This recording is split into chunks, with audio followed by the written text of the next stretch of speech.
a look into how Eva Mendes' views on motherhood and having children changed after meeting her husband Ryan Gosling.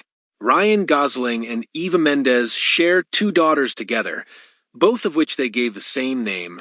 Although Mendes gave birth to both kids, she didn't always believe she'd start her family the traditional way. Mendes' husband Gosling played a huge part in convincing her to have children. The pair met on the set of Place Beyond the Pines and started dating not too long afterwards. It wasn't until they became serious that Mendes started entertaining the idea of getting married and having kids. I met Ryan Gosling, I fell in love with Ryan Gosling, and then I was like, oh right, I want your babies, she said in an interview on Today. Apart from Gosling's own influence, Mendes felt there couldn't have been a more perfect time to have kids than in her older years. She was 40 years old when she had her first child and 42 when she had her second. I just didn't feel. Really, it wasn't until I met Ryan and fell in love. But also, as a woman, I just wasn't ready. It's such a personal choice for a woman, obviously. Then you run the risk of, you're always running a risk. When I was pregnant, there was always something to worry about. But thankfully, I had really healthy pregnancies, and I was happy I waited, she added.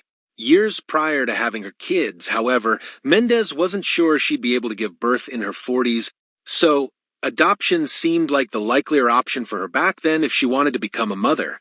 Because I'm already 32, and I don't have a maternal bone in my body, and I figure the clock is going to run out at some point, so what if I'm 45, and I can't physically have a child, then I'd adopt one, Mendes once said according to Female.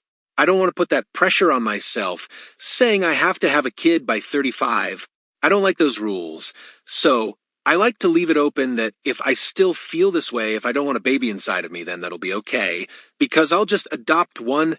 Speaking with People, Mendes went into a little more detail about why she didn't want kids at any point during her 20s. Although she might have had youth on her side, she would have lacked the maturity required to raise kids properly. It takes more patience, she said. In my 20s, I shouldn't have even been around a child. I was just foul-mouthed and smoking. I could not have raised kids in any other era of my life, but now, for sure. But not everyone agreed with her decision. There were some who gave Mendes the usual reasons as to why she should have had kids in her youth. When I was 40, it was a big deal for people when I was pregnant, and it wasn't for me, Mendes said. And then I was 42, and I was pregnant with my second one, and people were like, oh my God, you're going to be so tired. That's why people have kids in their 20s. I was like, that's the most sorry, asinine thing I've ever heard. Another benefit to having kids later on in life was that Mendes wasn't as focused on her career as she used to be. In her 20s and 30s, the actor was at the height of her star power. Her 40s would be the decade she took a step back from the spotlight to invest more time in her children. However, she's recently confided she wouldn't be opposed to doing movies again now that her kids are getting older. It was the easiest decision I've ever made, she added. I was older and I knew that my kids are going to be little once, and whatever I do or don't do right now is going to affect them the rest of their life.